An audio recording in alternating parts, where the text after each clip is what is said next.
Voy a apagar un poco el calor, ¿no está bien? Sí, porque creo que el calor humano supera las bajas temperaturas.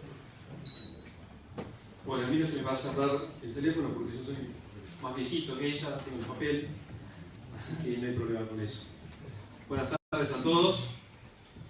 En el nombre de todos los integrantes del movimiento, les doy la bienvenida y el agradecimiento por estar aquí. De la infantería se dice que es la reina de las batallas. A ella se le canta aliada del dolor y la hidalguía. La gloria irá contigo donde sea, porque tú eres la flecha que se estrella, que choca y que penetra en el duro trajín de la pelea. En la gesta de Malvinas no se le mintió esta frase, sino que por todo lo contrario fue refrendada por las gloriosas líneas de la historia escritas por los regimientos de infantería de nuestro ejército. Hoy nos toca conocer, recordar las líneas escritas por el Regimiento 4, el cual luchó, como dice y describe la metáfora, flecha que penetra en el duro trajín de la pelea. Así fue, ya que el glorioso Regimiento 4 fue la unidad que más horas presentó en combate. Pero las horas de la guerra no vienen vacías. Dice la canción del infante argentino: morir por la patria, oh valientes, morir defendiendo su honor, es este el ideal más ardiente de argentino que es todo valor. Durante la gesta de Malvinas, el histórico y glorioso Regimiento 4 dejó como custodios permanentes en nuestras islas a 22 de sus mejores hombres, 2 suboficiales y 3 soldados agregados al regimiento, quienes ofrendaron sus vidas en cumplimiento del sagrado deber militar. Por eso podemos decir orgullosos a aquellos infantes que combatieron en el Regimiento 4, soldados nobles y tenaces. Tu estirpe de león en la batalla se transforma en la muralla que detiene al invasor. Infante, gloria de tu patria, tallado en la madera del valle, tu noble y áspero coraje es mística y leyenda inimitable. Canto a tu justicia, a tu bravura y a tu fuente inagotable de heroísmo. Tiembla el enemigo de la patria cuando el clarín anuncia tu llegada. Hoy tenemos el honor de contar con 2 veteranos del Regimiento 4. En la guerra fueron jefes de sección de infantería, con la pesada e intransferible carga y misión de llevar a sus hombres a combatir cara a cara con el enemigo. Ellos nos relatarán lo que vivieron, sus memorias hoy se transformarán en verbo para que la gloria que los hombres del Regimiento 4 supieron conseguir quede impresa en nuestras memorias y en nuestros corazones para transmitirlas a las generaciones futuras. Con ustedes, los expositores, muchas gracias.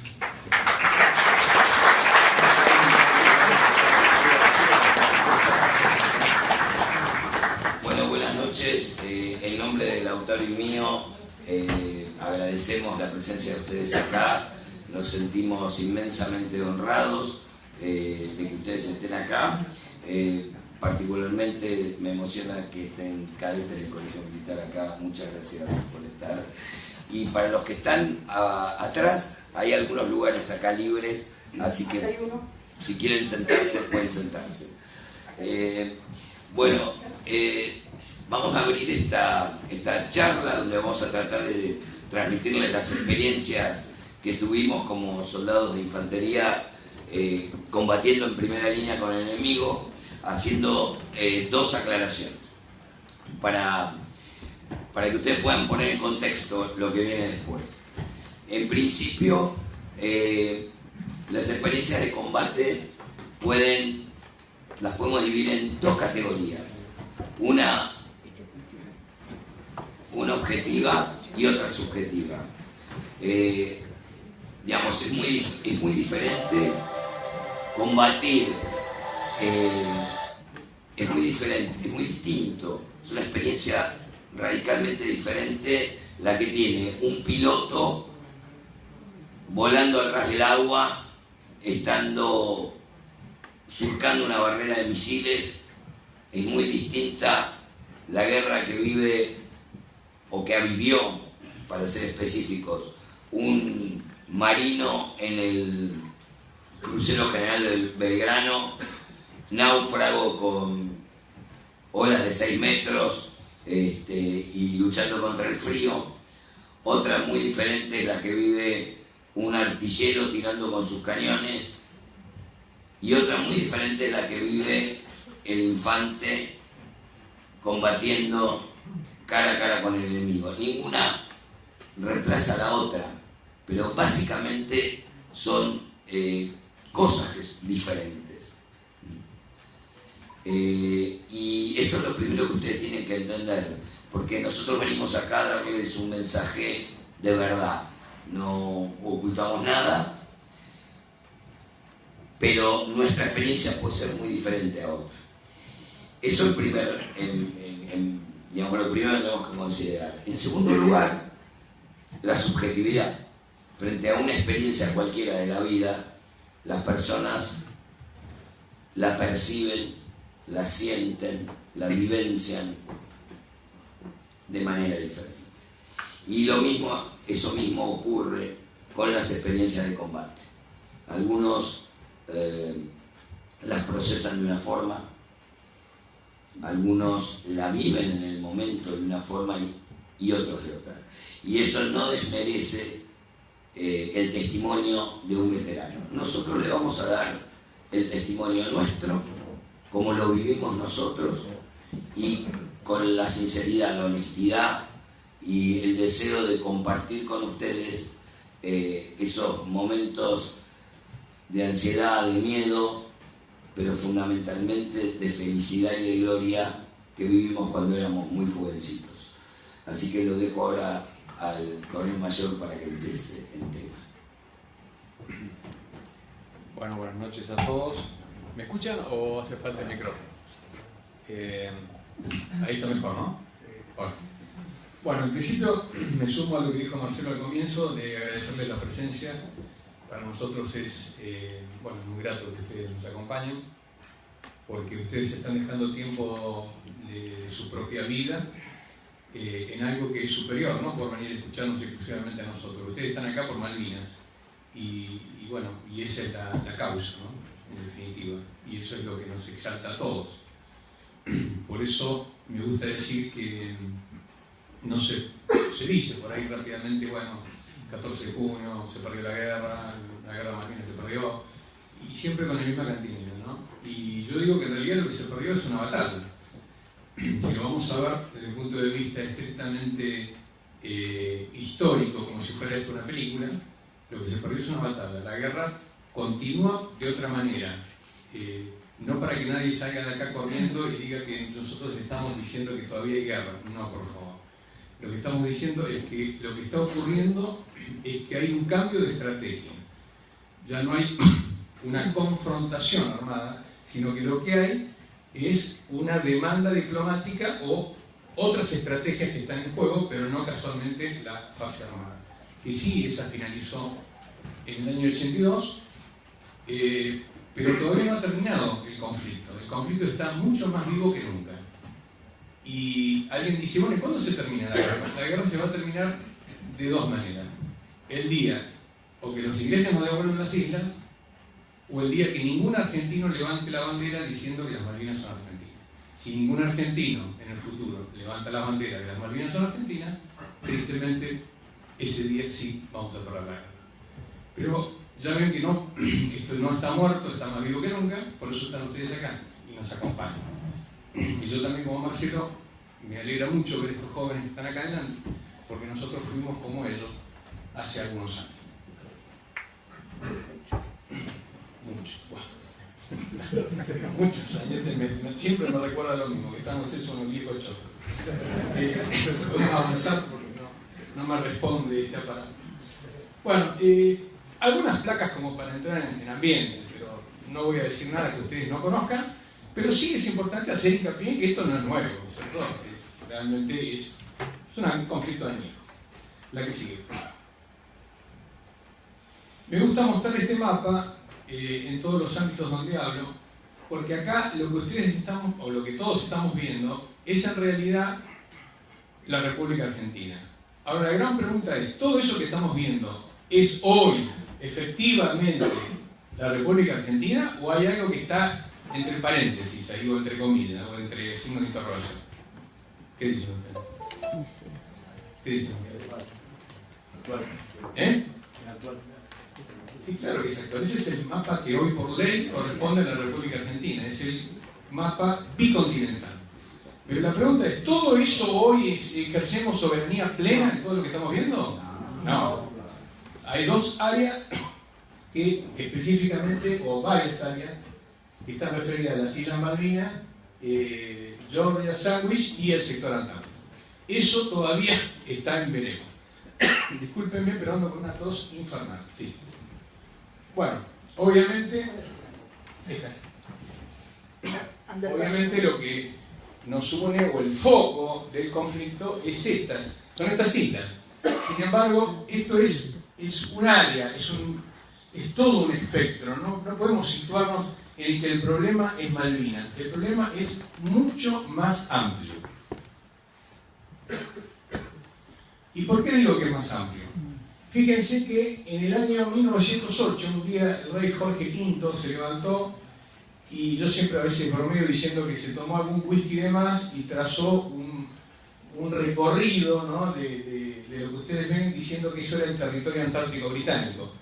En realidad, si uno investiga un poco, no tiene algún fundamento el que el señor haya trazado por donde ustedes están mirando, que se están obviamente sorprendiendo de que trazó la raya. ¿Por dónde?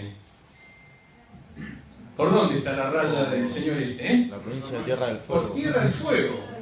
Ahora, muy bien, lo que ocurre es que, en honor a la verdad, también hay que decir que en aquella época, y muchos años antes, había muchos colonos británicos, en especial de alguna misión de Thomas Bridge, o sea, misiones de evangelismo. Muy bien, ante la dura reclamación de la Argentina y de Chile, vino una réplica. El señor corrigió el mapa, o la carta patente, y dijo, bueno, está bien, tienen razón, no es esta, pero esta sí es el territorio antártico británico. 1917, ¿eh? Bueno, por supuesto que esto no está muy difundido, ni es muy conocido, pero bueno, esto es lo que en realidad es. Es decir, estamos frente a un conflicto que no solamente no está resuelto, sino que además se fundamenta en algo. ¿Por qué digo que se fundamenta en algo? Porque estas cartas patentes de ambos años se denominan, el área está en el territorio antártico británico, ellos lo denominaban hasta el año 1960 dependencia de las Islas Falkland. Dependencia de las Islas Falkland. Y todo lo que ellos pretenden de Antártida, casualmente, ¿sobre dónde ellos sustentan la pretensión de la Antártida? Sobre Malvinas. Entonces,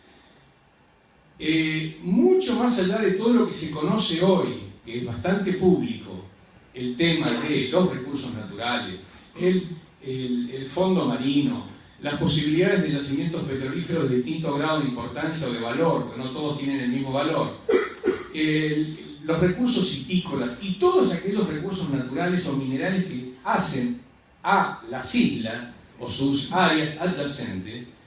Señores, eso no es, creo yo, esto es, digamos, le puedo poner un poco el acento a lo que yo digo, no sé si hay otros autores que lo mencionan tanto, pero insisto en que ellos sustentan la pretensión de Antártida sobre Malvinas.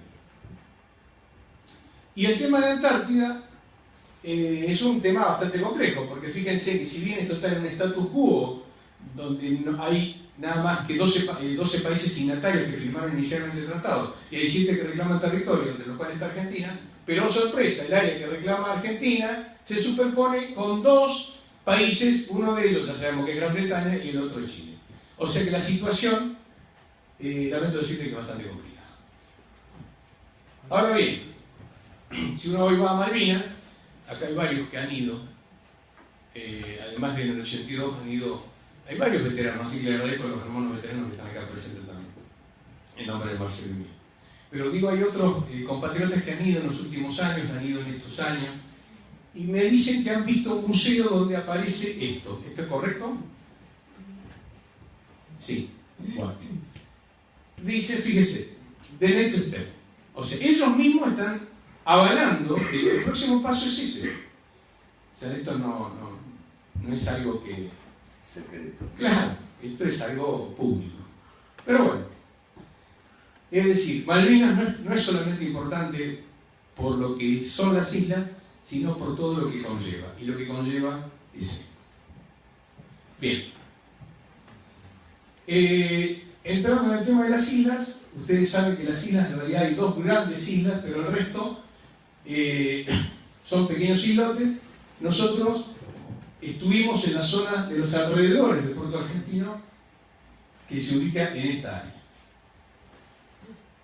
El 2 de abril se produce una operación militar que es impecable desde el punto de vista de la planificación y de su ejecución, porque eso sí estuvo planeado muchos años antes, pero como un plan no quiere decir que un plan se va a ejecutar. Un plan es básicamente eso, un plan, una hoja de trabajo, pero no necesariamente yo lo tengo que ejecutar. Se ejecutó por todo lo que ocurrió a partir de las Georgias y porque las condiciones en ese momento, a caballo de que el canciller Costamente se había reunido con Lord Carrington en Nueva York en enero del 82, y Lord Carrington le dijo que tenían intenciones de seguir negociando con los argentinos, pero que el tema de soberanía era inútil seguir hablando porque no se podía avanzar. Entonces, cuando vuelve Costamente y le comenta eso al triunvirato militar, del cual el que presidía la presidencia del general Galtieri, obviamente se puso en juego una alternativa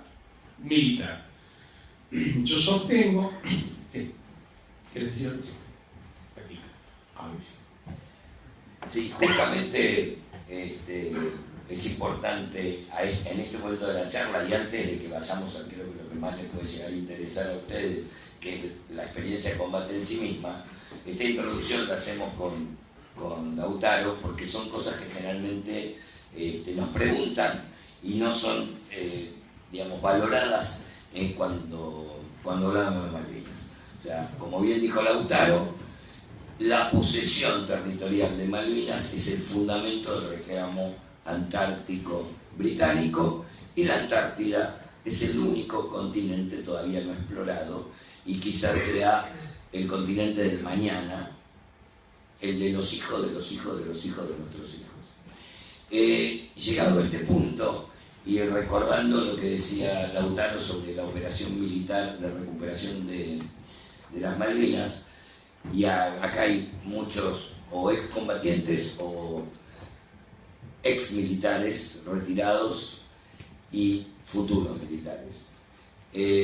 La operación de recuperación de Malvinas es o fue una operación prácticamente irrealizable, porque la orden fue asaltar las islas sin producir bajas. O sea, esto es, hagamos una tortilla sin romper los huevos. Y en cumplimiento de esa misión, que era muy importante porque había que tratar de no provocar innecesariamente la reacción de Gran Bretaña, da su vida en cumplimiento de eso nuestro primer muerto, que es el capitán Giaquino. El capitán Giaquino muere por no matar, para recuperar las Malvinas sin producir bajas. Se llevó a los ingleses a una situación en la cual se rindieron sin haber tenido un solo herido ni un herido. Y esto lo digo como introducción a lo que viene después. Los argentinos, como pueblo, generalizando, tenemos un montón de virtudes. Somos creativos, no sé, vamos a trabajar al exterior y siempre destacamos. Las fuerzas militares argentinas, las 3 Fuerzas Armadas, cuando han trabajado en otro contexto con Naciones Unidas, siempre fueron destacadas. Pero de la misma forma, bueno, ni hablemos de la gauchada, ¿no? De los familiares que somos, de esas virtudes tradicionales de nuestro pueblo. Pero también tenemos defectos. Y uno de esos defectos es ese egocentrismo que tenemos, que creemos que todo gira alrededor nuestro. Entonces, en el proceso de antipatriótico, de destruir la causa Malvinas y todo lo que eso conlleva, vino esta falsa cosa, repetida hasta el cansancio, ya diría hasta pasar a ser como un dogma, de que nosotros fuimos a la guerra por orden de un borracho, y cómo nosotros, que nos creíamos que íbamos a enfrentar a Gran Bretaña y a la OTAN, pero somos unos tarados. Eso fue repetido hasta el cansancio. Y como justamente la operación que costó la vida de Giaquino fue tan impecablemente llevada a cabo contra, digamos, una orden incumplible, pero fue cumplida. Es importante destacar, y no voy a contar toda la historia diplomática, pero a último momento, el entonces presidente de la República Hermana de Perú, que tanto nos apoyó, Belaúnde Terry, llega a que las partes se pongan de acuerdo en un acuerdo de paz, a último momento, que implicaba el retiro de todas las tropas argentinas, el establecimiento de una administración transitoria de Naciones Unidas con las 3 banderas. Yo recuerdo aquellos momentos del 2 de abril de euforia, de patriotismo. Yo, ¿saben qué? No sé cómo hubiera reaccionado el pueblo argentino si este tratado de paz hubiera sido efectivo, si nos hubiéramos retirado dejándole el espacio libre a una administración de Naciones Unidas. Pero ¿qué ocurrió? Un poquito más atrás, cuando nosotros retomamos las Malvinas, dentro del marco del Concierto de Naciones Unidas, Argentina fue señalada como el país agresor y fue condenada como país agresor, pese a esa operación impecable que antes marqué. Ahora bien, la propuesta de paz de Belaúnde Terry era tal que si Inglaterra no la aceptaba, iba a quedar en evidencia que el país agresor era inglés. Entonces, en ese momento, la primer ministro británica, Margaret Thatcher, no tuvo otra cosa que hacer, no tenía otra opción que aceptar, y aceptó. Pero hay 3 horas de diferencia con el meridiano de Greenwich. ¿Y qué hizo?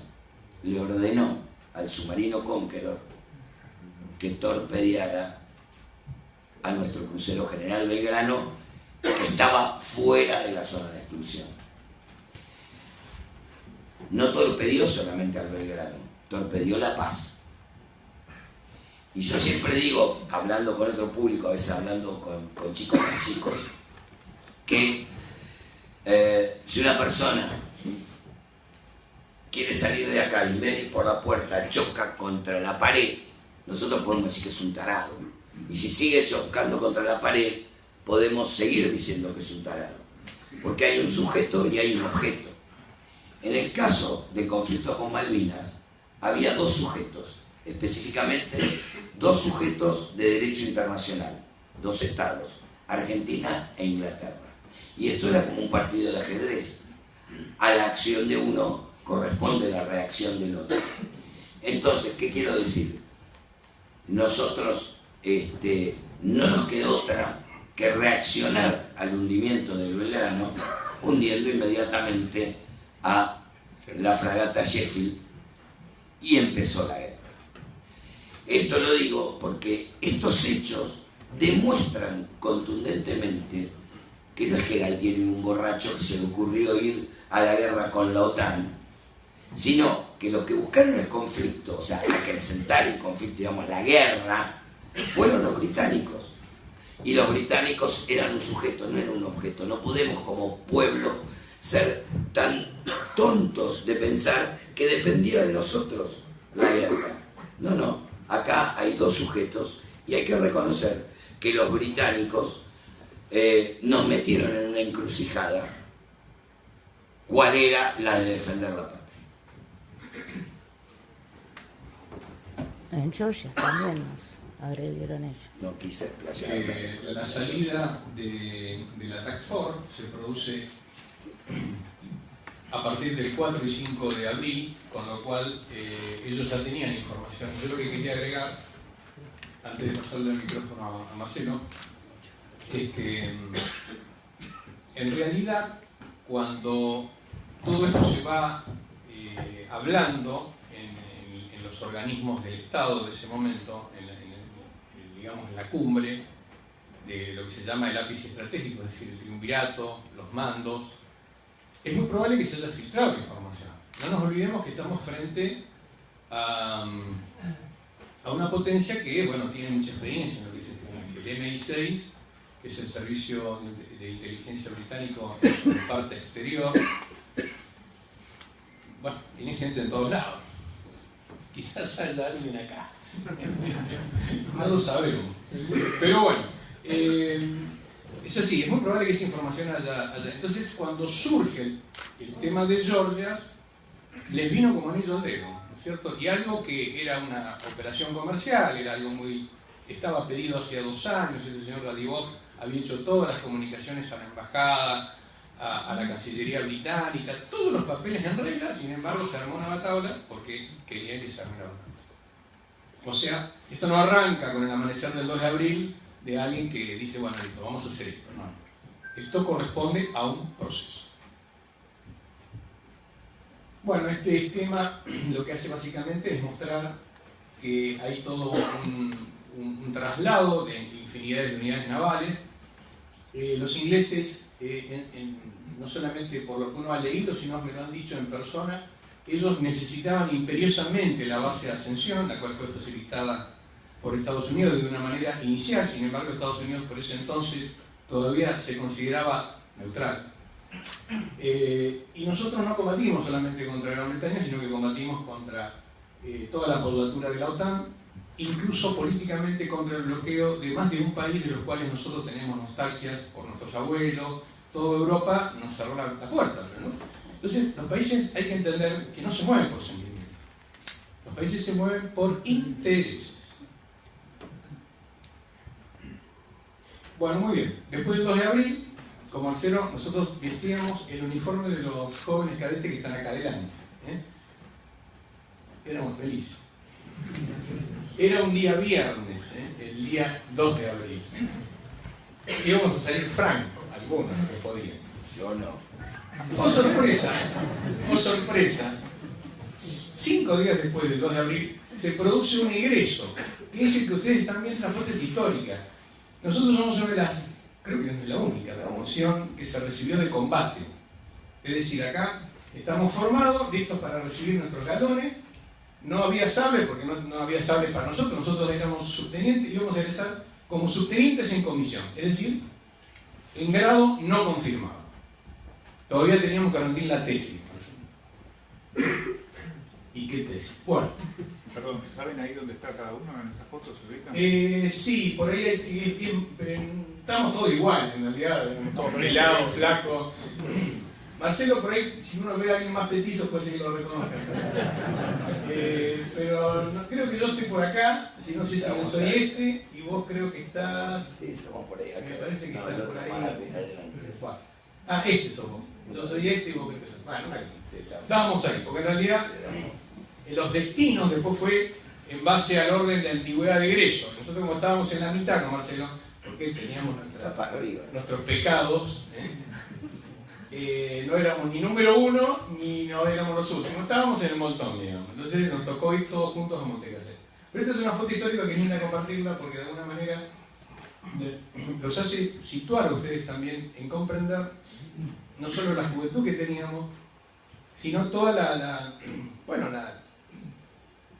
esa ganas de comernos la cancha, por así decirlo. Pero obviamente todavía estábamos en formación, nos faltaban algunas herramientas, pero fuimos dando cuenta a lo largo del correr de los días que estábamos realmente preparados, y fundamentalmente no sé si estábamos tan preparados técnicamente, lo que sí estábamos preparados era espiritualmente.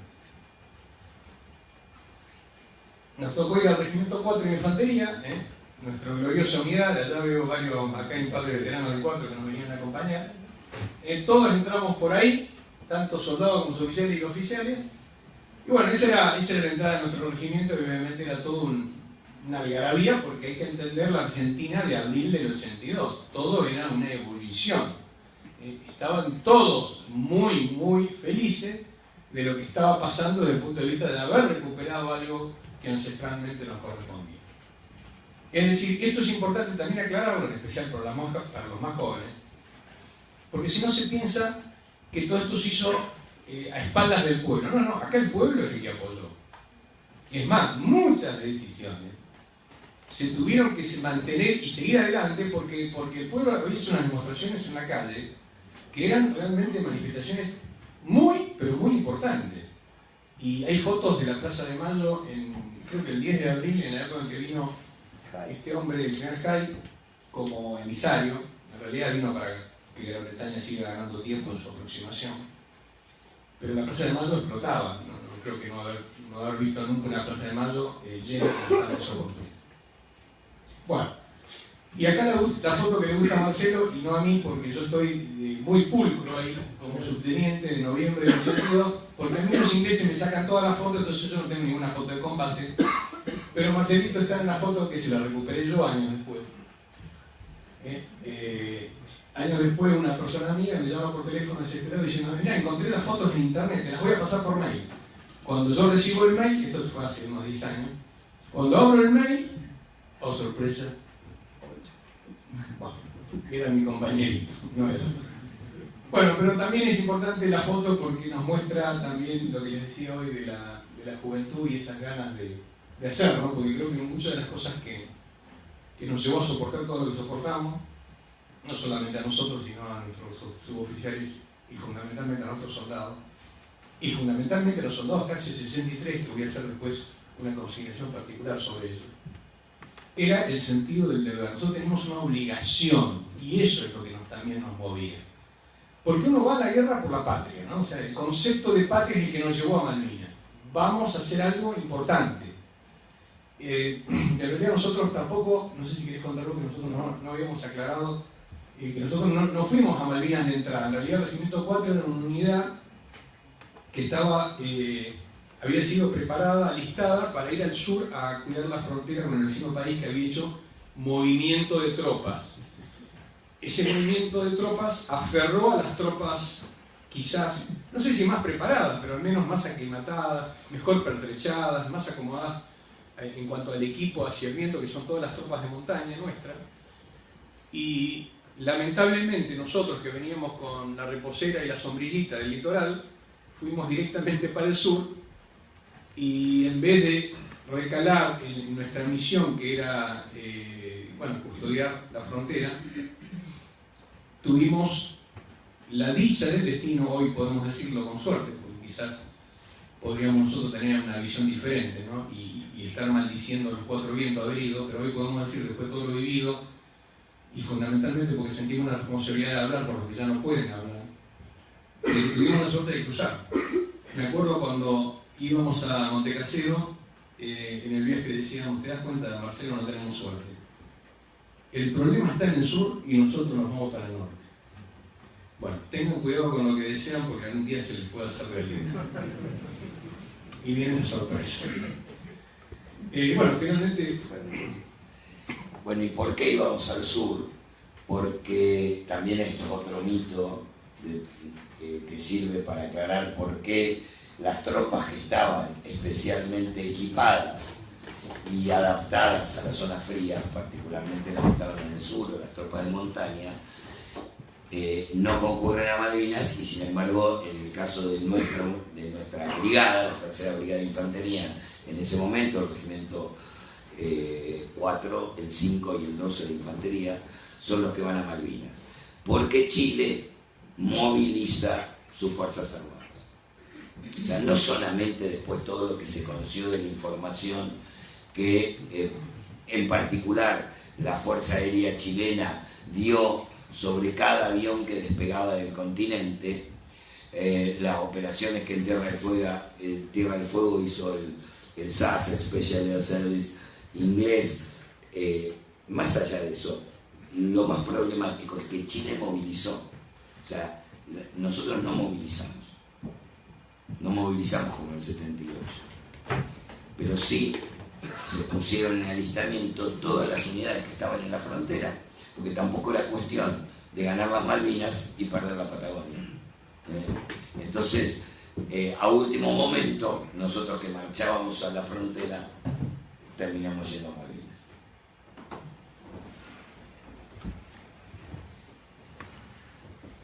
Bueno, el cruce, esta es una foto muy conocida en el ámbito de los malvineros, por así decirlo, porque es la foto que casualmente esta gente de la compañía de infantería A del regimiento 4, y bueno, fíjense en los rostros, ¿no? Estábamos felices, porque éramos conscientes que estábamos viviendo un momento histórico, como creo yo, le pasaba a todos aquellos que entraban a Malvinas, ¿no?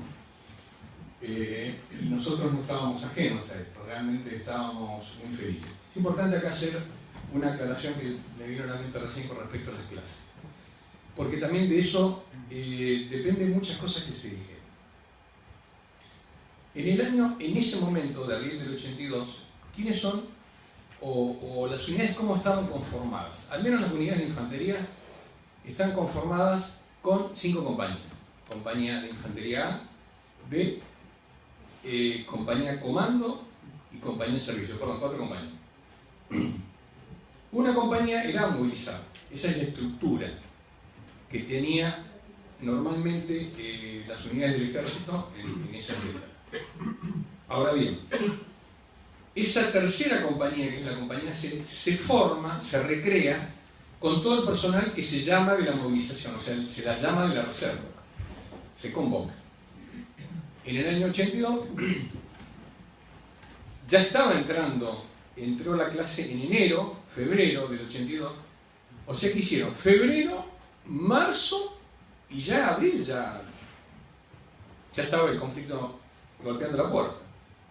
Con lo cual, ¿qué se hizo? Se llamó a la clase anterior y en forma masiva la clase que se había ido de baja volvió. Y con eso se volvieron a recrear las compañías que habían estado entrenando. En el caso del Regimiento 4, habían estado haciendo la instrucción que correspondía a los estándares de la época. Encima, el Regimiento 4 tiene la suerte de tener un campo de instrucción muy próximo que se llama Estancia Cambaí, o el campo General Ábalos, de la Estancia Cambaí. Y realmente habían hecho tiro, habían hecho maniobras, habían estado en el terreno. Estaban entrenados para los estándares de la época y para lo que en definitiva en ese momento el país preparaba a sus hombres para un conflicto, entre comillas, regional, no para combatir la OTAN. Pero ¿qué pasó? La compañía C, yo fui por ejemplo a la compañía B. La compañía B le faltaba un oficial, entonces fui yo. Me pusieron a cargo de la tercera sección, que estaba a cargo de un sargento primero, que era un hombre de 30 y pico de años, que cuando me vio a mí, me miró con una cara como diciendo: ¿y dónde salió este pibe que tiene cara de, no de jovencito, de nene? Bueno, pero siempre es así. ¿Cuántos años tenía? Tenía 19 años, la misma edad que tenía mi soldado. Entonces, bueno, era lo normal. Ahí empezaron los primeros interrogantes, y ahí es donde uno dice, bueno, acá o salgo a la cancha o si no me come el sistema. Era así. Bueno, tuve la suerte de que yo ya fui a una compañía que estaba organizada. no sé, ahora Marcelo le voy a dar el micrófono para que le cuente su propia experiencia. Pero yo me sentí que yo ya estaba en una compañía que tenía un jefe de compañía que había sido el jefe de compañía del año anterior, había 2 oficiales que ya habían estado, y había un tercero que llegaba ese año, que llegó, digamos, con la promoción anterior. Con lo cual eran todos éramos un equipo, y yo me sumé rápido a ese equipo. Pero, claro, por supuesto, cuando había que hacer una tarea, ¿cuál era la sección que hacía todas las tareas pesadas? La tercera, porque iba yo a la cabeza, porque yo era el más joven.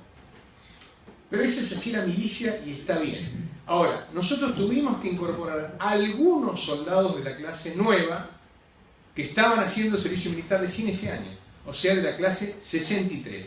Esos soldados sí fueron a la guerra con 2 meses. Yo tenía 8 soldados de mis 40 que eran de la clase 63, de los cuales hay 2 que fallecieron en combate. Esos soldados son los que sí es muy probable que a lo largo de estos años hayan dicho todo lo que han dicho. Y lo dicen con autoridad moral. Porque es verdad, no tenían mucha instrucción. No así el soldado de la clase 62 que había hecho servicio militar durante el año 81. Ese sí tenía instrucción. Y ese es fundamentalmente el que había nutrido a la subunidad, al menos la B, la A y la B. Y esas compañías, lo poco y mucho que hicieron, lo hicieron porque estaban instruidos. Si no, yo les puedo asegurar que no hubieran soportado nada de la guerra. Y ya vamos ahora, que le voy a pasar el micrófono a Marcelo para que cuente lo que le pasó a los 63. Porque él sí tenía todo, o la gran masa, de la clase 63. Porque la compañía a la cual fue él se arregló completa. Esto es importante que lo sepamos, porque muchos de los micrófonos del periodismo siempre recalaba en la gente que normalmente tenía una visión real, porque es lo que vivieron, pero bueno, era la visión victimaria, era el de la queja, y está bien, es cierto, es verdad, pero el micrófono también tiene que circular por los otros, no solamente por el que se está quejando o el que se siente que fue una víctima. Ellos sí realmente, creo yo, al menos creo que han sufrido más la guerra que nadie. Sí, bueno, voy a tratar de ser breve, porque si no le vamos a contar nada de la parte más importante. Pero es verdad lo que dice Lautaro, y esto lo voy a decir principalmente para los cadetes del colegio militar. Ya había dicho Lautaro que uno va a la guerra imbuido de Dios, de la patria, pero cuando empiezan a picar los tiros al lado, cuando se le saltan las tripas a uno y trata de metérsela en la panza, el patriotismo se congela. Y a uno lo que lo mantiene realmente es la camaradería. Es esos lazos de camaradería que uno hace con el superior y el subalterno. Esa hermandad, verdadera hermandad que se forma en la guerra. Es la cohesión del grupo humano. Y de ahí en más, que cuando ustedes sean oficiales, lo primero que tienen que hacer es tener un grupo humano cohesionado. Uno salta del pozo a rescatar a un camarada herido. Los jefes de sección éramos 3 subtenientes en comisión, 2 de los cuales van a ser gravemente heridos. En el servicio militar y lo ascendían a dragoneante, no hacía el primer año de la escuela de suboficiales. El jefe del primer grupo de tiradores de mi sección tenía 1 mes y medio de escuela de suboficiales. Cabo Valdes. Y mi encargado de sección, que tenía como 30 años, era como una especie de anciano en ese momento, yo tenía 21, venía movilizado a la escuela de infantería, también Valdés apellido, un suboficial extraordinario.